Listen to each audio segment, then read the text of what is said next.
vivendo um grande dilema, porque metade do meu coração, a banda de lá, está querendo abordar este pós-jogo num sistema de alopragem Master Blaster, porque nós colocamos mais uma vez na história São Paulino pra mamar. Então essa parte do meu coração, ela quer ignorar todos os problemas, ela quer ignorar que um dia xingou o Memphis Depay, quer falar assim, nunca critiquei, é isso aí mesmo, segura irlandês, eu quero falar aqui em inglês pra poder, pra chegar em Memphis Depay. Só que o outro lado do meu coração, que é um lado mais racional, aquele lado que quer o bem do Corinthians para o longo prazo, que quer o bem do Corinthians lá na frente, voando, colocando o Real Madrid pra mamar, quer falar sobre os problemas, quer falar sobre a escalação. Então qual lado vai falar mais alto? Pau no cu do lado racional, vamos falar aqui de alegria. Tem gente roubando uniforme nosso, tem gente desviando tudo dentro do Corinthians, tem gente colocando no rabo da torcida o tempo todo, a gente só fala de tristeza. Permita-se, meu amiguinho, minha amiguinha e meu amiguinx que tá aqui, permita-se sorrir só um pouquinho. Vai botar São Paulino aqui e falar assim, ó, ai, eu nem queria mesmo, eu nem queria, ai, tava com o time reserva, ai, tava com desfalque, caguei pro desfalque, a gente tava também sem Rodrigo Garro, sem Ranieri, ou seja, né, juntando, ou sem Hugo Souza, eu não entendi o que a primeira dama falou ali no fundo aí, tá? Então eu não sei, tá? Aí você vai comentar aqui embaixo também qual parte de mim você quer. Às vezes você quer aquele cara mais racional mesmo, o cara que chega aqui, fecha a cara, como se fosse aula do Wolf Maia aqui, ó, fala assim, ó, rapaziada, a gente tem problemas. Só que às vezes você quer realmente o cara mais brincalhão, a peripécia, a traquinagem, a molequice. Às vezes você quer a molequice. Deixa o seu like aqui embaixo, eu vou decidindo conforme a gente vai falando aqui pra qual lado que eu vou de qualquer jeito, tá? Deixa o seu like, se inscreva no canal e ativa o sininho. 3-1 Coringão, não sei se você percebeu, o Coringão botou São Paulinho pra mamar mesmo, 3-1 ali, 2 gols de Yuri Alberto e um gol do Memphis, parece que eu estou vivendo um sonho. E aí deixa o like, se inscreve no canal, ativa o sininho, hypa o vídeo, né? Clica no hypar aí pra jogar o vídeo mais pra cima aí também. Quem tem condição de fortalecer financeiramente é o que dá vida pra gente continuar aqui falando as nossas groselhas, então tem a opção da nossa chave Pix aqui embaixo, ou do Valeu, que fica aquela mensagem em destaque aí que eu faço questão de responder todos que mandam através disso aí, até se estiver me xingando. Ah, vai me xingar, mas pelo menos xinga caro, né? Manda 50 xingando se for pra xingar. O Dorival, eu vou começar pela parte racional, é mais forte que eu, tá? O Dorival fez aquela escalação que na maioria das vezes ela não tem sido sólida o suficiente pra gente conseguir alcançar alguma coisa. Um 3-5-2 que nem faz sentido quando a gente olha pra algo mais lógico, porque há pouco tempo, há 2 jogos atrás, ou um jogo atrás, ele optou por jogar o João Pedro Tchoca no banco de reservas e colocar o André Ramalho na titularidade, mesmo o João Pedro Tchoca vindo bem, pra fazer uma dupla com 2 zagueiros. Então o André Ramalho tinha uma capacidade interessante pra ser zagueiro, só que todas as vezes que ele vai jogar com 3 zagueiros, ele não coloca o André Ramalho ou não coloca o Tchoca. Na maioria das vezes é Tchoca, Gustavo Henrique e o Angileri improvisado, que agora não dá nem pra falar que é improvisado mais, né? Virou um zagueiro mesmo de fato, né? Um terceiro zagueiro pela esquerda. E mais uma vez ele opta por essa escalação que já dá calafrio na hora que você vê. E aí a gente joga mais uma vez um 3-5-2 que quando você está com a bola no pé, que é muito raro quando o Dorival conseguiu fazer isso aí, eu até engasguei aqui, quando o Dorival conseguiu fazer isso aí beleza, vira um 3-5-2, aí o Bidu espeta e tudo mais, mas na maioria do tempo quando a gente tá sem bola, vira um 5-3-1 desprovido de blindagem pelos corredores assim, né? Isso aí me deixou preocupado no começo, então não vou ser engenheiro de obra pronto, chegar assim, ó, eu sabia, deu certo desde o início, apoiei desde o início, e sendo que não foi assim.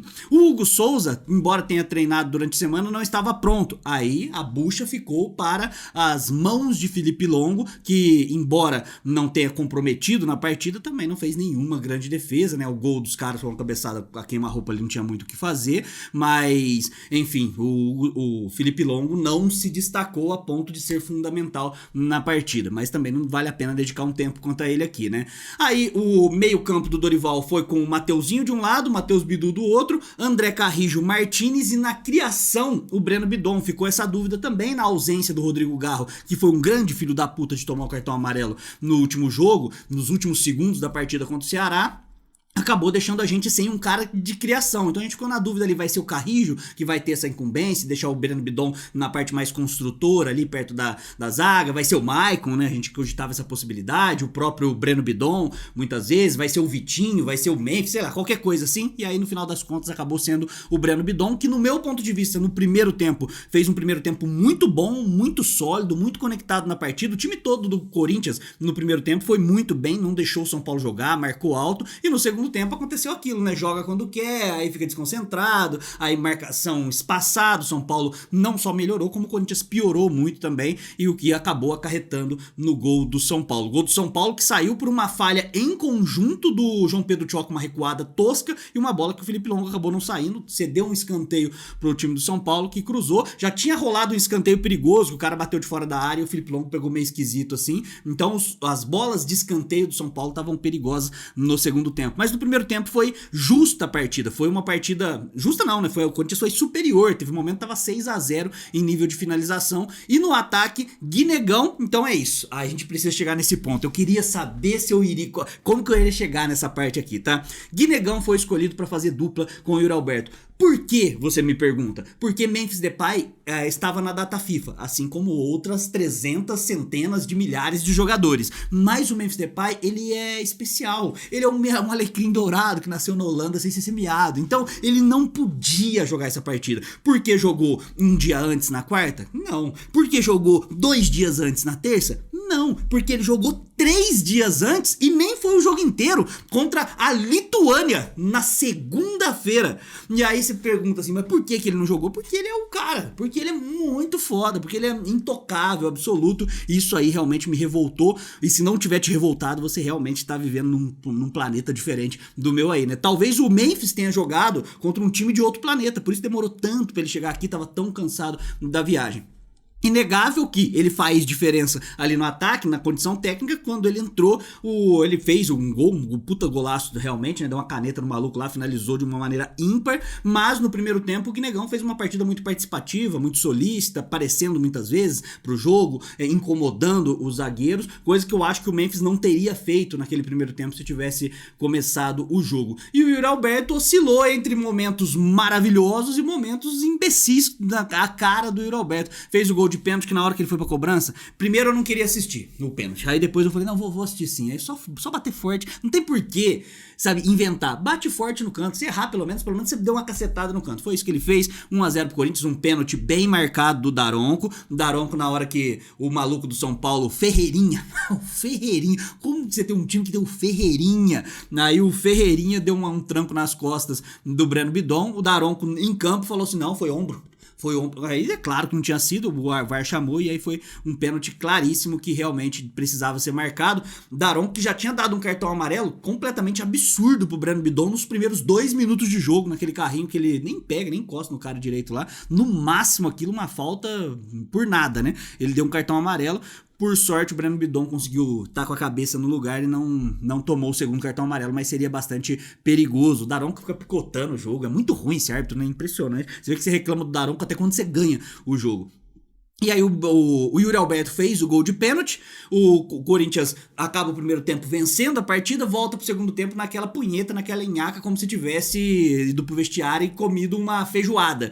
O São Paulo se aproveita disso, melhora, sobe um pouco mais a marcação, começa a incomodar o time do Corinthians. O Martínez estava muito mal no jogo, muito mal, errando tudo, toda hora, o tempo todo, inclusive no primeiro tempo, passe simples, ultrapassagem simples, tomada de decisão. Teve uma hora que ele saiu no contra-ataque frente a frente com a intermediária defensiva do São Paulo, e dá pra cortar pra esquerda livre, ele prefere cortar e atravessar o cara como se ele fosse um raio-x, muito mal o Martínez nessa partida. O Carilli,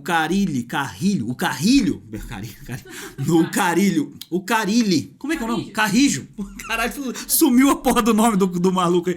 O Carrijo, ele fez um primeiro tempo pra mim bom, como um bom articulador, no segundo tempo caiu bastante, não à toa ele foi substituído. Vitinho entrou bem, quem foi mais que entrou? O Romero e o Charles, que aí eu nem vi, nem deixei, né, com nenhum tipo de análise. No contexto geral, essa vitória foi muito importante, porque o Corinthians estava a 3 pontos de diferença do São Paulo na primeira parte da tabela, esses pontos pontos faz com que os Corinthians impeçam o São Paulo de pontuar mais 3 e dá 3 pontos pro Corinthians, que iguala os 45 pontos, o famoso jogo de 6 pontos. E aí a gente só não passou por conta do saldo de gols, um golzinho de diferença. A gente ainda tem 4 jogos contra Juventude, contra Fortaleza, ou seja, jogos que dá pra gente conseguir pontuar e talvez ali ficar até numa 8ª colocação, se por acaso der merda na Copa do Brasil, Cruzeiro ou até o Fluminense, dependendo de que posição que ficar, acabar sendo campeão da Copa do Brasil, você ainda belisca uma vaga para preliminar da Libertadores da América, ou seja, tem as chances de conseguir fazer um final de temporada menos melancólico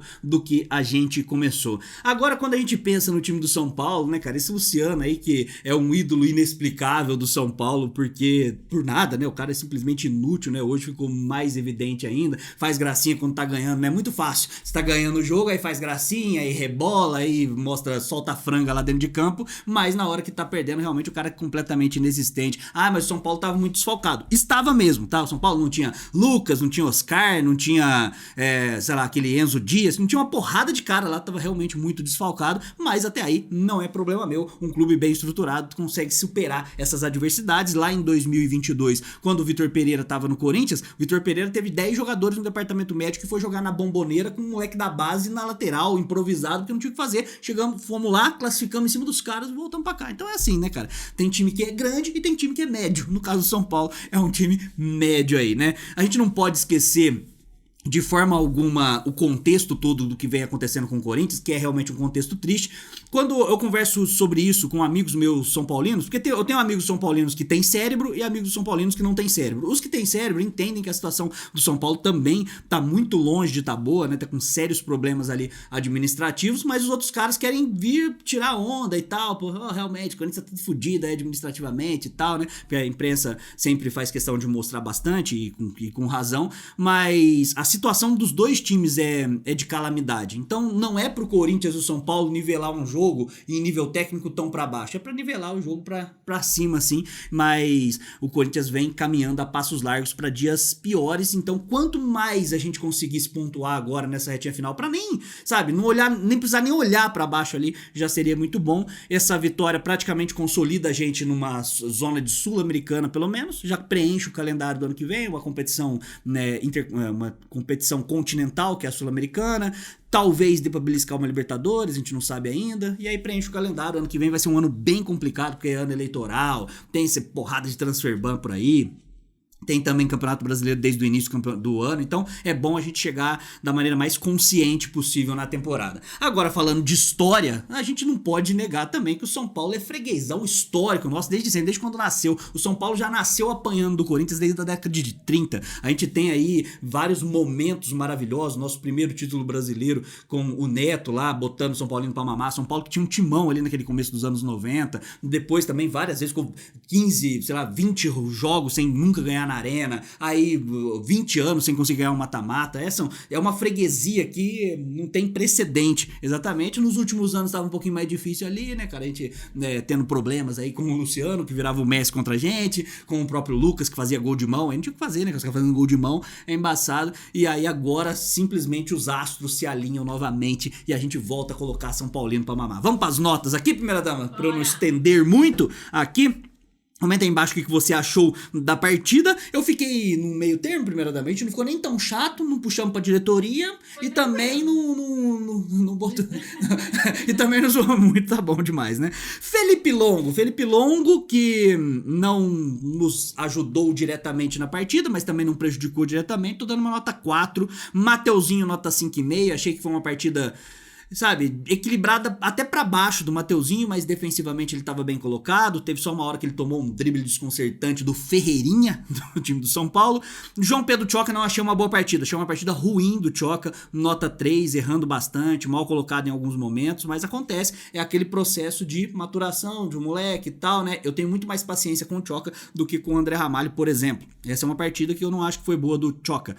Gustavo Henrique fez uma partida equilibrada defensivamente. Eu não achei achei que o Gustavo Henrique tava com uma presença tão impositiva na área defensivamente. O gol que a gente tomou de cabeça, me parecia que o Gustavo Henrique tava com sono. O time todo voltou podre, essa que é a verdade. Foram lá no vestiário e tomaram uma caipirinha com, nossa, uma caipirinha com uma feijoada em primeira dama. Aí eu tá parado, hein? Aí eu um torresminho fazendo rec, meu Deus do céu. Torresminho é quando ganha do Palmeiras, que é quase sempre.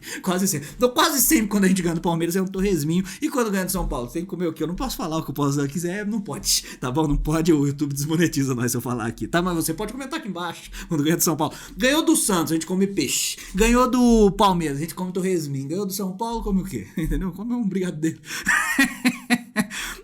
Fabrício Angeleri, nota 7,5.